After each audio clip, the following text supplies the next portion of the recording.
Alors, Sadio Mané, offensivement, sur le plan offensif, ça vous plaît, ça se passe. Je pense qu'il n'est pas très fier de sa prestation. Peut-être l'action qu'il a ratée dans les últimes secondes. Ça a quand même quelque chose de positif de le voir comme ça pleurer. Ça veut dire qu'il est conscient qu'il peut faire ça. Ça veut dire qu'il a beaucoup d'ambition pour le phénomène du football anglais il est indispensable à son équipe. Sadio Mané, avec lui, c'est 2,1 points par match gagné par Liverpool. Sans lui, c'est 0,3 points par match. Le coach, lui, il a dit, quand vous l'avez dans l'équipe, c'est plus facile. La nouvelle coqueluche d'Anfield. Les supporters s'en sont. Sadio dévore les espaces. Il est technique. Il est vif. Il est rapissant. Il martyrise les défenses anglaises. Le chouchou du public, c'est lui. Sadio Mané. loolu ngeen dégg nag du man maa ko wax de c'est les grands observateurs étrangers ñoo koy jeter toutes ces fleurs yu mu mérité. Malheureusement ici au Sénégal ils préfèrent le critiquer, ils préfèrent parfois même le chahuter, mais lu doy waar tey jii Sadio Mané ñëpp ñu ngi koy envier, le monde entier, tous les pays bëggoon nañu am de Sadio Mané, mais Sénégal la ko yàlla jagleel mais ñu koy caaxaane. Tey jii il est en passe d'être le meilleur joueur, en tout cas le meilleur attaquant de tous les temps au Sénégal, mais gaañ li ñu koy caaxaane ba en fin de compte lim ñu waroon apporter dans sa vie, lim ñu waroon apporter en équipe nationale du ko mën a apporter parce que simplement il y a un blocage psychologique créé. Je me demande, est-ce que c'est pas à dessein, est-ce que c'est pas sciemment la ko ñenn ñi def créer cette atmosphère là ba en fin de compte bu ñëwee au Sénégal du am cet enthousiasme là, il est crispé, il peut pas retrouver sa verve de Liverpool. Loolu le public am na si part de responsabilité. Sadio Mané nag dañ ko war a protéger, en tout cas man de jaral na ma lu nekk parce que c'est un patrimoine. Faut pas déconner quand même. Sadio Mané c'est un phénomène, na ko nit ñi accepter, c'est le meilleur. Mais dafa ruslu suñu star waroon a épanouir bu ñëwee équipe nationale ñu gagné muy jooy. Xaw ma pourquoi muy jooy, mais dans man lu ma xalaat pour man bon il se demande mais qu'est-ce qui se passe chez moi là, qu'est-ce qui se passe, pourquoi il me critique, je suis le mieux payé, je sais pas, je suis le plus cher de l'histoire, je suis chuchoté là-bas à Liverpool, mais quand je viens au Sénégal les critiques fusent. Mais pour le souffle, moi je me demande, c'est de la fine bouche ou bien un complot? C'est pas à écarter le complot. Il y a un groupe de personnes sûrement qui ont mis en place un traquenard pour que kenn du fi nekk ballon d'or, peut-être c'est ça. Sur le net, Samba Allah. Mais non, mais c'est ridicule. Samba Allah dina jël 100 et quelques millions di ko yóbbu si village am di fa def école. Loolu mooy Samba Allah. Mon vieux, ceux qui disent Samba Allah là, qu'est-ce qu'ils ont pu faire pour leur pays? Rien du tout. Les anciens footballeurs mais taisez-vous. Allez, est-ce que vous êtes performant dans ce que vous faites? Mais c'est ça, posez-vous cette question-là. Nekk ancien footballeur taxul nga mën a nekk un communicateur quoi.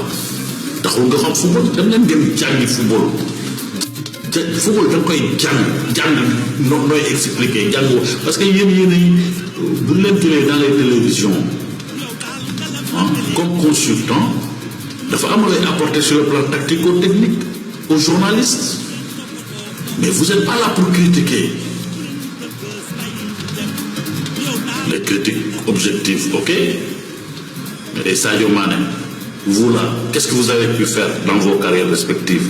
Qu'est-ce que vous avez gagné? Rien du tout. Est-ce que vous avez une bonne équipe de football? Non. Vous n'avez pas de sa partition.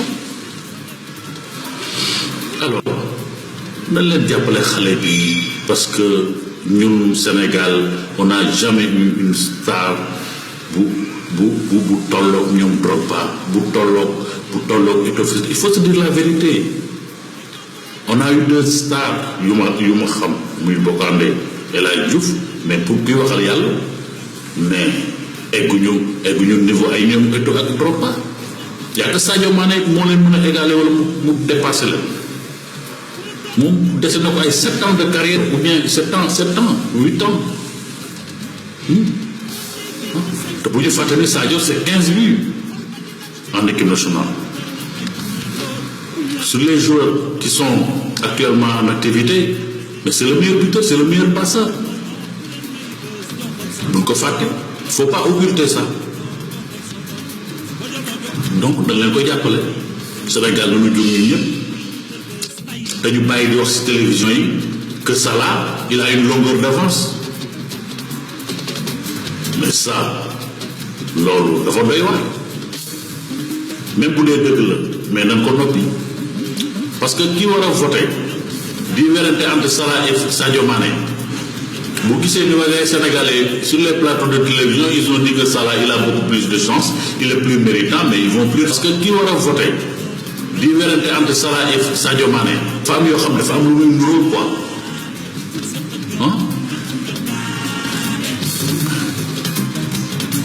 c'est rageant quoi. dañ leen xoolaat lu ñuy def football bi ñu ñëpp ñoo bokk Sénégal mënoo am Sadio Mané c'est un phénomène c'est un petit Pelé. vidéo bi da ngay di gis lu Pelé doon def rek la doon def li Maradona di def lay def li mais tubaab bi seen bopp ñoom il fait partie des plus grands attaquants du monde ñoom Agüero ñoom Hazard yéen ngeen toog fii di solo nit ñi trop c'est trop.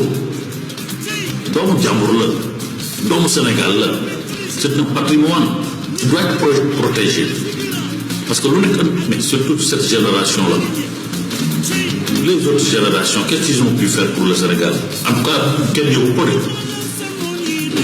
ñoom leen neexoon ay croisière li leen neexoon luy ay hélicoptère il paraît non ay jël 100 et quelques millions indi ko sa dëkk bambali foofu kooku ñëwal koy jàppale ñaanal nga xam ni moom c'est un gentil garçon andiwul kenn problème su ko neexu mën def peut-être dara am naa xaalis léegi je suis jeune je suis connu sonal nit ñi mais moom day ree rek du sonal kenn mais nag Sénégal soo demee si làmb ji ñi gën a sonal nit ñi la ñuy gën a bëgg soo demee si politique ñi gën a sonal nit ñi duñu wax dëgg la du gën a bëgg ñi baax ñi si ñuy sëy doo leen dégg si dara ñooñu la ñuy bañ soo demee si football bi aussi il faut nga nekk bad boy Sadio est intelligent il est bien éduqué ñëpp a ko war a bëgg parce que c'est un patrimoine da ko ku nekk jàppale bàyyi critique yi suuf la tey ñu kii fa won ko bi yaa fii yow yaay vedette bi yow yaay star bi El Hadji Diouf bala may dee gars yi naan non moom moo war a def boppam star bu nit ki mooy def boppam star nit du def ay nit ñooy def nit star rek tey jii su ngeen neexoon Sénégal koñ bi ma dëkk rek su leen neexoon dans une semaine ma nekk star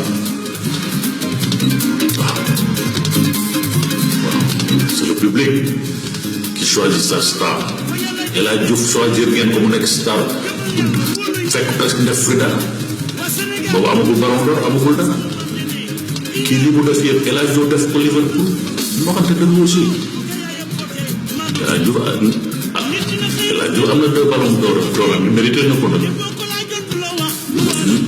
ils nous ont tous fait rêver cette génération là lu am la lu dëggu la man mii dama doon génn sama contentement boobu ma doon am joie boobu ma doon am le matin di ànd ak sama doom dugg sama oto di jubilé du ma ko mës a fàtte moo tax dama leen di ñaanal bu baax waaye nag tey jii am na kenn ku fay da nga ko nangu jàppale ko mu def fi lu kenn defu bu paree keneen ñëw def fi lu kenn deful noonu la dëkk di avancé c'est comme ça la vie mais jàpp ay nit di ko yuuxoo de parfois dans les entraînements en tout cas man de maa ngi lay ñaanal yow super Mané yow super Mané yow Mané le phénomène maa ngi lay jàppale bu baax di leen ñaanal xale yëpp na ñuy football xale équipe nationale yi maa ngi leen di ñaanal ba ñu indi fi coupe 2019 indi coupe bi maa ngi leen koy ñaanal bu baax Sénégal mérité na ko waaye nag lii su fekkee ne nañu suñu meilleur joueur di ko bloqué psychologiquement ba nga xam ne du am benn enthousiasme Mané s'il est à 100% de ses moyens on gagne tous nos matchs c'est le meilleur buteur de l'équipe c'est le meilleur passeur